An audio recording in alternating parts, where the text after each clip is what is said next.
일단 뭐 명품 가방은 불기소 쪽으로 기운다고 해도 예. 또 이제 주가 조작 연루 의혹은 예. 또 이제 우리 이성윤 의원님도 예. 한때 그때 서울 중앙지검장으로 예. 계시던 시절에 예. 이제 비교적 그때는 이제 수사 초기 단계에 이제 지휘를 하셨던 걸로 예. 예, 저는 알고 있고 그때는 자료를 확보하는 차원이었다 정도로 언급을 해주시긴 하셨는데 이 사건은 굉장히 중요한 사건이고요. 예. 제가 이제 검사장으로 근무할 때는 고발장이 들어왔고 예. 특정 언론에서 보도가 됐습니다. 근데 10년 전 일이니까 이게 맞느냐 안 맞느냐가 분석이 논란이 많이 됐었고요. 네. 아시겠지만 이 주가 조작 사건은 제일 중요한 게 뭐냐면요. 그 거래 분석입니다. 예. 이상거래 심리 분석을 해가지고 이게 뭐냐면은 주문 계좌를 모으고 또 주문을 모으고 주문 내역을 모으고 또 각 증권사마다 딜링룸이 있습니다. 주문 녹음하게 돼 있거든요. 이 녹음을 모으고 또 IP를 추적해가지고 이게 과연 통정 매매냐, 가장 매매냐 또는 무슨 이게 주가 조작이 있는지를 살핍니다. 이게 시간이 많이 걸려요. 그런 다음에 증권선물위원회, 금융위원회 보내서 이걸 검찰이 고발하면 검찰이 그때 공범들을 조사해가지고 기소하게 됩니다. 이게 검찰이 기소하는 것은 많이 안 걸리는데 거래소에서 금감원에서 분석하는 건 시간이 꽤 걸려요. 자료 확보해서 분석하는 데까지 시간이 자료가 많이 오래 걸리죠. 그러면 이게 제가 금감원 금융위원회에 2년간 있었고 중앙지검에서 옛날에 금융조사부장을 했어요. 예. 했기 때문에 이 주가조작 사건을 잘 압니다. 근데 만일에 제가 그런 주가조작 사건에 대해서 심리 분석을 하지 않고 놔뒀다면 그냥 문서만 있는 겁니다. 고발장 하나만 있는 것이기 때문에 누구든지 사건을 그냥 사장시키기가 쉬워요. 네. 그럼 저는 사건의 심리학적 분석을 하고 그 사이에 김건희 씨 그 어머니 그러니까 윤석열의 장모에 대해서 수사를 열심히 해서 수사를 했고요. 그 사이에 저희가 분석을 했습니다. 그런 다음에 신빙성이 있어야 거래소에 심리 분석을 할 수 있지 않습니까? 그래서 심리 분석을 했고 그게 오니까 제가 이제 이게 4차전 사나 반부패로 다시 배당을 해가지고 수사를 했고요. 그렇게 했기 때문에 사건이 사장되지 않고 여기까지 온 겁니다. 왜냐하면 그 후에 제가 3월달에 다른 임지를 옮겼고 6월달에 옮겼고 그 후임자들이 수사를 해가지고 결국은 기소를 했잖아요. 예. 재판 과정에서 그 자료가 많이 나온 겁니다. 그러면 국민들이 이 김건희 관련 내용이 많이 나왔잖아. 수사해야 돼. 이런 여론이 들끓었고 그러다 보니까 검찰이 수사를 안 하니까 특검 여론이 다시 들끓었고 네. 그때 특검이 나와갔지만 다시 거부했고 오늘 또 거부했지 않습니까? 그래서 뭐 좀 제 자랑 같지만 예. 제가 이 사건을 끝까지 지켜냈기 그러니까요. 때문에 지금 오늘날까지 계속 이제 자랑을 해주시는데 아니 하나만 자랑 예. 지켜냈기 때문에 자랑해 맞다고 주세요. 생각. 예. 지켜냈기 때문에 네. 오늘 특검 논의까지로 온 것 아닌가 이렇게 생각합니다. 지금 이제 국무회의에 의결이 돼서 예. 이제 윤석열 대통령이 거부권을 행사할 것으로 전망이 되고 있는데 예. 지금 말씀해주신 것처럼 초기 자료가 구체적이고 분석적으로 많이 확보가 되어서 지금에까지 있게 된 거는 맞는 것 같고요. 떠올려 보면 기억을 대선 전까지 수사가 계속 있었는데 이제 그때 당시는 소환이 뭐 제대로 이루어지거나 하지는 않았어요. 이제 뭐 비교적 최근에 여러 가지 또 정황들도 많이 나오고 있기는 그렇죠. 하고요. 예. 근데 그 중에 하나가 2021년 4월 14일로 우리가 가 봅니다. 예. 그 날을 특정을 해서 가 보면 계좌를 관리한 사람이 있었어요. 예. 김 여사의 계좌를 따로 관리한. 네. 제 계좌는 제가 관리하거든요. 예. 근데 김건희 여사는 계좌를 관리해 주는 사람이 따로 있나 봅니다. 예. 돈이 많아서 그런가 보죠. 예. 그 계좌로 관리인으로 지목된 민모 씨라는 사람이 있는데 전 블랙펄 인베스트먼트 이사 이종호 씨 처남이죠. 비공개 검찰 조사를 받았는데 그때 공교롭게도 김건희 여사가 이종호 씨한테 연락을 했다. 이거는 정보를 미리 알고 움직인 거라고밖에 볼 수 없는 거잖아요. 그렇습니다. 예, 보통은 이런 일이 안 생기잖아요. 이게 그 당시는 윤석열 전 총장이 총장을 그만둔 때이긴 하지만 적어도 이 사건 수사에 관해서는 여러 사람이 관심을 가졌고 또 수사 관련 내용이 많이 밖으로 새 나갔을 걸로 봐요. 이 사건 그 2021년 4월 달도 문제지만 2020년 9월 달에도 그때도 연락을 엄청 한 됐잖아요. 걸로 나오죠. 36차례 한 걸로. 고발인 조사한다고 언론에 공표가 되고 고발인 조사한다 해서 연락을 많이 했을까요? 저는 그렇게 안 보고요. 이 내밀한 수사 사항을 알았기 때문에 예.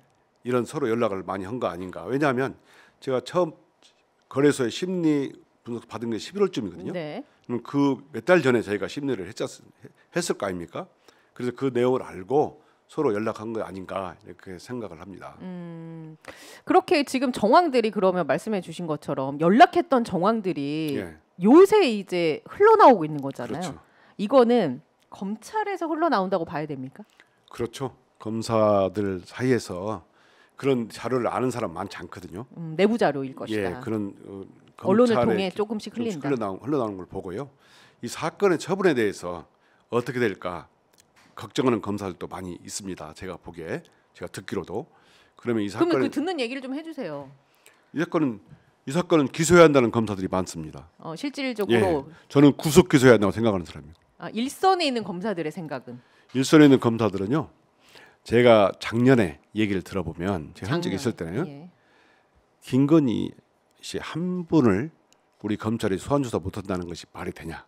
그래가지고 검찰 내외에서 많은 얘기가 오갔어요. 현직에 있는 후배들도 그렇고 검찰을 떠난 분들도 그런 얘기를 저한테도 많이 했고 실제로 많이 돌았습니다. 그러다가 하다가 총선을 지났어요. 그 후에 소환 조사에 한다는 팀이 있었고 그 후에 인사이동을 다 바뀌었습니까? 이런 걸로 보면 검찰 내에서요. 김건희 사건에 대해서는 기소해야 한다는 의견이 많아요. 지금 현재 일종의 뭐라고 표현해야 될까요? 파워 게임이라고 해야 될까요? 네. 그 파워 게임의 측면에서 보면 네. 내부적으로 의견이 어느 정도로 갈린다고 보십니까? 예, 그 형사부 검사들을 보면 이 정도는 기소해야 한다는 예. 생각하는 사람이 많이 있고요. 과거에 특수를 했던 사람들 또 저거 대화를 해보면 기소하는 것이 맞다. 왜 그러냐면 이 판결문 1심 판결문 2심 판결이 다 나와 있습니다. 예. 이걸 제가 읽어보거나 그분들 읽어보면 법원에서 판사가 이 정도는 기소해야 돼. 왜 기소 안 했어? 이렇게 나무라는 느낌이 들어요. 저는 그렇게 읽혀요. 판결문에. 예. 이 정도도 왜 기소를 안 했어? 이렇게 됩니다. 그래서 예. 이렇게 판결문에 상세히 주가조작 얘기 나오고 김건희 씨 항소심 김건희 씨 이름이 87번이나 나오지 않습니까? 이걸 왜 계속 나오겠어요? 판사가 법관이 이건 이 정도면 충분히 기소해야 되는데 왜 기소 안 했어? 이렇게 나무라는 걸로 저는 보입니다. 들리기도 하고 그렇게 들리고요. 그러면 이제 요약해 보면 검찰 내부에서도 지금 정보가 이렇게 언론을 통해서 흘러나오는 이유는 형사부든 특수부든 상당수의 검사들이 오히려 절반 넘는 검사들의 의견이 이제 기소하는 쪽으로 가야 되는 거 아니냐라고 모아진 것일 수 있다. 그렇게 추측해 볼 수 있다. 검사들이 사이에서 이거는 불기소를 하면 안 된다. 또 이 정권이 이제 2년 반절을 불렀잖아요. 예. 그러면서 인사를 많이 했습니다. 네. 그럼 인사에도 소외된 분들이 있습니다. 이게 불만이 쌓이겠죠. 그렇죠. 그러면서 여기에 대한 반작용으로 이런 얘기 나올 수 있는 겁니다. 그런데 말입니다. 그 2차 주가 조작 주포 김모 씨의 편지가 또 공개가 됐어요. 근데 거기 보면 이러다 김건희 빠지고 우리만 달리는 상황이 올 수 있다라는 부분을 보면 그냥 이 대목만 놓고 보면요. 실제로 김 여사 빼고 다 수사를 받았잖아요. 다 수사를 받았고 실제로 주범이라고 생각되는 분들은 다 기소가 돼서 그렇죠. 2심에서 다 유죄가 나왔지 않습니까? 그러면 이제 앞서 해주신 얘기는 일선 검사들의 의견은 야, 이 정도면 재판부도 지금 판결문에 이 김건희 기소해야 되는 거 아니야라는 식의 뉘앙스를 풍기고 있는데 왜 이런 결정적인 순간에는 수사도 안 받아 수사를 받아도 콜검처럼 검찰이 출장을 가서 조사를 해 기소도 안 돼. 이건 이 엇박자잖아요. 국민들이 봤을 때 이거는 왜 이렇게 다른 것이냐 이 부분에 대한 해석이 필요합니다. 전직 중앙지검장 출신인 이성윤 의원님께서 해석을 해주시면. 이 사건은 도이치모터스 주가적 사건은 윤석열 전 검찰총장의 아내가 주가를 조작했다는 내용이잖아요. 그러면 이 의혹인데 당시 추미애 장관이 총장한테 지어지 말라라고 지휘를 배제시켰어요. 예. 그게 2020년 10월 20일쯤 될 겁니다. 그 전까지는 총장이 지휘를 할 수 있었어요. 근데 제가 여러 가지 얘기도 하고 또 갈등도 있었지 않습니까? 네. 그런데 그 후에 총장이 2021년 3월달에 그만두었지만 여전히 밖에 유력 대선 후보로서 검찰에 사인을 주는 겁니다. 손해만 봤다. 이렇게 사인을 주는 게요. 검사들은 전직 총장도 얼마 되지 않은 사람이 그런 말 할 때 엄청난 부담을 느껴요. 총장이 옆건물에서 시퍼렇게 쳐다보고 있으면 더 부담을 느끼지만 이 나가수도 그런 얘기를 하면 부담을 느낄 수밖에 없습니다. 예.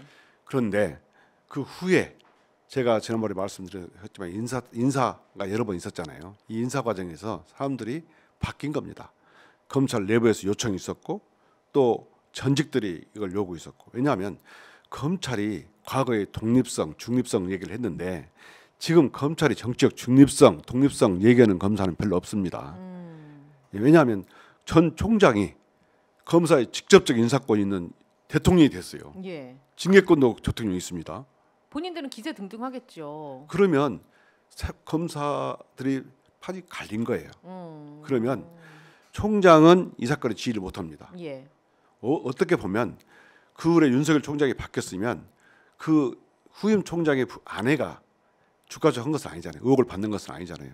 그러면은 총장이 지휘를 할 수 있도록 해달라고 법무부에 요구를 해야 맞죠. 그렇죠. 저는 전 총장이 성역 없는 수사를 지시할 때, 예. 디올백 성역 없는 수사를 지시할 때 네. 제가 페이스북에 올린 게 있습니다. 진심이라면 도이치모터스 주가조작 사건도 지휘할 수 있도록 해달라고 용산과 법무부에 공개적으로 얘기를 해라. 그래야 진심이 느껴지는 거다. 그렇게 얘기를 했어요. 예. 근데 끝내 못하고. 지휘가 안 했지 않습니까? 예. 결국 그러면 중앙검사장이 오롯이 지휘하게 되는 겁니다. 그러면 검사들이 어디를 바라보겠습니까? 용산을. 그렇게 됩니다. 그렇기 바라볼 때문에 수밖에 수사가 없다. 이렇게 되고 있는 거라고 저는 느끼기도 하고 그렇게 판단되기도 하고 그렇게 해석할 수밖에 없다. 예, 지금의 예, 상황을. 예, 그렇습니다. 저는 지금이라도 현 총장이 나 지휘할 수 있도록 해주세요라고 공개적으로 요구를 해야 한다고 생각을 해요. 그래야 성역 없는 수사를 지휘했고 그래야 국민들이 납득하는 결론을 낼 수 있다고 생각하는 건데 지금이라도 나서서 성역 없는 수사를 하게 해달라. 성역 없는 수사를 할 수 있도록 예. 하기 위해서는 검찰총장이 예. 중앙지검을 지휘할 수 있도록 네. 지휘권을 회복시켜달라. 그렇게 요구를 해야 된다. 그렇죠. 공개적으로 용산과 법무부 요구를 해야죠. 그렇게 해야 진정성이 느껴진다. 그렇습니다. 그래야 예. 이렇게 예. 이격감이 없는 예. 판단이 예. 나올 수가 있다. 그렇습니다. 알겠습니다. 그런 검찰 내부의 분위기 때문에 예. 아마 한동훈 대표도 영향을 받았을 것 같아요. 그렇습니다. 그래서 지금 이렇게 용산이랑 척을 지는 것 같으면서도 못 지고 결국에는 숨기 바쁘고 예. 뭔가 이렇게 자꾸 스탠스가 엇박이 나고 막 안 맞잖아요. 예. 그런 게 다 그런 분위기를 답습해서 그런 게 아닐까라는 그런 생각이 분위기 저는 영향을 받을 수밖에 없죠. 예, 계속하게 어쨌든 예. 본인의 상관이었잖아요. 예. 그렇죠. 이 친하는 가고 친유는 오고 이런 거잖아요. 그래서 오늘 그 용산 그 대통령실 앞에 예. 나갔을 때 용해인 기본소득당 대표였나요? 아니면은 박은정 조국혁신당 의원이었나요? 그런 얘기를 하더라고요. 한동훈 대표가 결국 결단을 해야 한다. 예. 이런 발언을 했던데 그럼에도 불구하고 기대는 별로 되지 않는다. 국민의 한 사람으로서. 왜냐하면 지금 말씀해주신 그런 검찰 문화를 본인이 몇십 년 동안 한동훈 대표도 몸소 겪었던 사람이라서 아마 그걸 깨고 나오기가 쉽지 않을 것이다. 한동훈 대표가 예. 계속 국민의 눈높이를 얘기를 많이 했거든요. 예. 근데 요즘에 제가 가끔 그 국민의 흠 그 의원들 만나 보면 예. 진짜 얘기합니다. 저 참 어떻게 해야 되는데 이런 식으로. 한동훈 대표요? 아니요. 윤성 특검법에 대해서 특검에 대해서 이 변화를 느낄 수 있어요. 누구라고 내가 말씀드릴 수 없지만 대화를 해보면 K? 그러면 안 됩니다. 그런 분위기를 느낄 수 예. 있고요. 점점 이게 국민들의 민심이 뜨거워지면 이 국힘 의원들도 결국은 돌아서게 돼 있습니다. 아니 근데 그 윤 대통령이 이제 거부권을 또 행사할 것으로 전망이 되고 있잖아요. 예. 그러면 이제 10월 4일이나 5일 재표결을 또 추진한다는 거 아닙니까? 예, 예. 그러면 이제 국힘 쪽에서도 표가 나와야 되는데 예. 그런 의견을 물밑에서 들으셨다면 예. 표결에 붙이면 나와야 되잖아요. 예. 왜 안 나오고 있는 겁니까? 그때 표결을 가봐야죠. 표결을 가보고 어떻게 전망하세요? 원래 그 법안 통과할 때는 기명 투표를 하잖아요. 제 의결은 무기명 투표를 합니다. 그래서 이게 인사에 관한 투표 찬반 투표 하듯이 예. 투표소 안에 들어가서 기표를 했기 때문에 그 뭐 글자 일부러 잘못 쓰시고 뭐 이런 분도 계시는 것 같던데 보니까. 이제 그 정도는 예. 그래서 이런 분위기는 좀 더 달라질 것이다 저는 이렇게 보고요. 결국 김건희 특검법은 관철될 것이다 저는 이렇게 확신합니다. 결국에는 예. 관철될 것이다라고 전망을 하시는군요. 예. 알겠습니다. 그럼 이제 그 우리 의원님이 보시기에 예. 도이치모터스 주가 조작 건과 관련해서 예. 김건희 여사의 역할은 단순한 전주가 아니라 공범 정도로 생각하시는 거예요? 저는 그렇게 봅니다. 왜냐하면 그와 비슷한 구조가 국감에서 여러 번 얘기했는데, 예. 국회에서 여러 번 얘기했는데 그 주가작 판결문을 보면 그 전주 중에 유사한 분이 손모 씨라고 계세요. 네. 그분은 계좌를 4개 이용하고 70억 원어치 구입했는데 손해는 1억을 봤어요. 근데 통정 가장 매매가 없습니다. 그런데도 주가 조작 방조로 네. 기소돼 가지고 공소장 변경한 거죠. 근데 김건희 여사는 더 하잖아요. 유죄가 인정됐습니다. 예. 김건희 여사는 보도를 보면 40억 원어치 사고 계좌가 6개고 더군다나 통정 가장 매매가 7%예요. 네. 그렇다 보면 통정 가장 매매 인정됐는데도 이익도 본인으로 13억이라고 이렇게 의견서 나와 있잖아요. 이 정도면 방조를 더 넘어서서 공동정범으로 봅니다. 만약 이게 공범으로 인정되면 법적으로 처벌을 어느 정도 수준까지 받을 수 있는 거예요? 이게 이제 그 이익이 50억 이상이면 3년 이상 징역이 그럴 겁니다. 이 50억이 아니기 때문에 50억 미만이긴 하지만 이 김건희 주가작 사건의 도이치모터스 주가작 사건의 공범들은 이익 불상으로 기소했습니다. 손해 보거나 또는 실패하거나 이렇게 했기 때문에 집행유예가 나왔거든요. 이런 경우는 이익을 본 상황이기 때문에 형이 훨씬 높겠죠.